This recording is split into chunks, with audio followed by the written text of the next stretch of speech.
Hello everyone, my name is Salisa Wardani from Senior High School 2 DARUL Jombang. Today I would like to bring you the story by the title KEBOKICAK and the Legend of Jombang. First, do you know about KEBOKICAK? No? Well, this story is really well known here in Jombang Regency. But what is it all about? And who or what is KEBOKICAK? Why he has such a strange name? Well, I have the story for you all. It all began a long time ago. There was a kid named Joko Tulus. His father was one of the governor in Majapahit Kingdom. His name is Patih Pangulang Jagat, and his mother's name is Wandan Wanguri.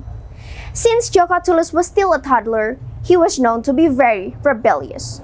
Oftentimes, he made people cut themselves in trouble because of his really bad temperament. His mother always tried to advise him, "My son, Joko Tulus, don't you know how many people got themselves in trouble because of you? I don't want you to be a troublesome person when you grow to be an adult, my son." But you know what he did? Exactly. He didn't listen to her. Time goes by and Joko Tulus had become an adult. Unfortunately, his behavior isn't showing any signs of change, not even a particular one. His mother got very disappointed. She was ashamed to have a son like that, till a point where she decided to curse him. "Shameless son! You behave nothing like a human should be! Did you know that you behave just like a mad buffalo?" At that very moment, Joko Tulus' appearance changed. What does he look like now? Well, his body remains as human, but his head turns to buffalo's head. Why does my head turn to buffalo's head? I want my human head back now, mother! That's the consequence. It suits your behavior perfectly. Since then, he was known as KEBOKICAK, and that's the reason behind his unique name. Now we'll move on to the most interesting part of the story. So, after his head turned to buffalo's head, KEBOKICAK immediately regret his mistakes. He wanted to atone his mistakes, so he prayed to God. "Oh God, I want to atone my mistakes. I want to be a normal human being once more." After he prayed, he finally decided to go see a powerful mentor named Ki Sumayono. It wasn't long before he was able to master all of Ki Sumayono's ability. He had a very strong will, you know. Even Ki Sumayono himself considered KEBOKICAK as the best student at the Hermitage. Meanwhile, one day, there happened to be a huge riot at a city. A famous robber named Surantanu taking over people's wealth. He dared to even kill anyone who's trespassing his way. "Everyone, hand over your wealth!"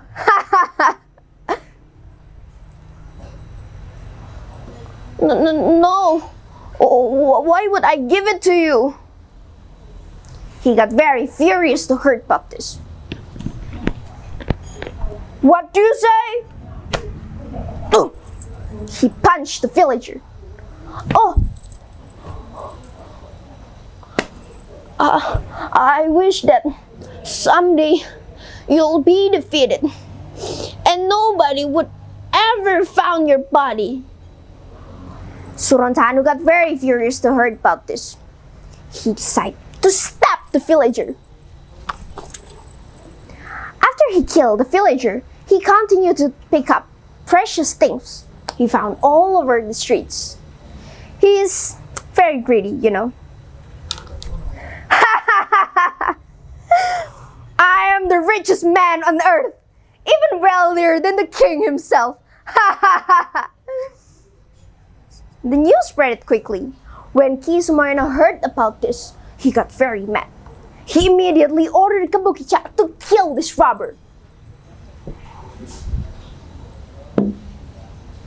"KEBOKICAK! KEBOKICAK! Ah, there you are. Come here. KEBOKICAK immediately kill the robber. If you succeeded, then you might turn yourself to a normal human once more. KEBOKICAK got very happy to hear about this. He finally got a chance to become a normal human being once more. All he got to do is to defeat the robber Surantanu. Yes, Kim, I will do that for you. So he ran down to the village where the riot take place. It wasn't long before he finally able to meet Surantanu. Oh, so you are the one who named Surantanu? Go away from this village now! How could I?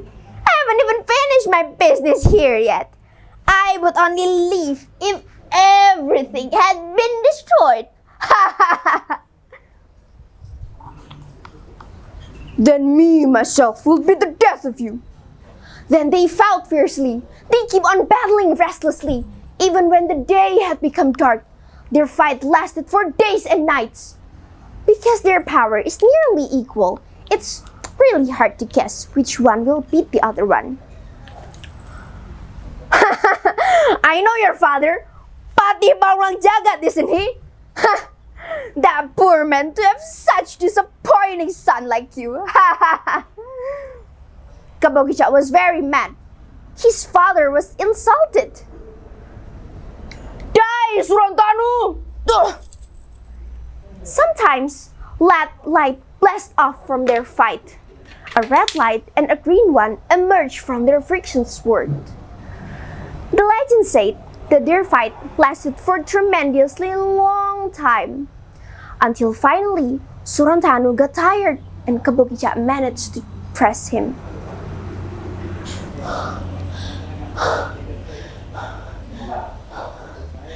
If I keep on fighting, I can't do that anymore. My power, it has its limit. I should probably leave, otherwise I would get killed. Then Surantanu ran away from their fight. But KEBOKICAK managed to chase after him. Anywhere he go, from the northern side of the regency to the southern side, from Banyuarang to Mojosongo, until finally, one day, Surantanu arrived at a swamp near sugarcane field. It wasn't long before he finally decided to jump into the swamp. But then, he disappeared.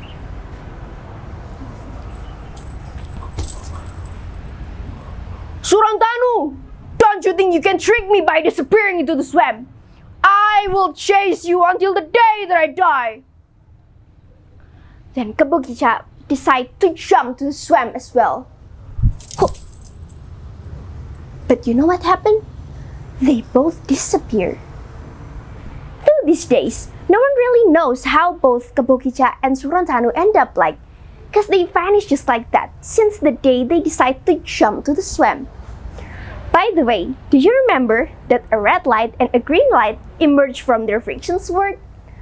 Well, the word green or ijo in Japanese and the word red or abang collided as one, forming Jombang. To make it easier, people say Jombang, and that's where the word Jombang is come from. Now, from this story, we can conclude tons of lessons. I will mention a few of them. The first one is for us to always be an obedient child to our parents and our teacher. And the second one is for us to always be responsible for every actions we did, because it will eventually lead us to become a better person in the future. I'm Salisa, and that's from me. Thank you!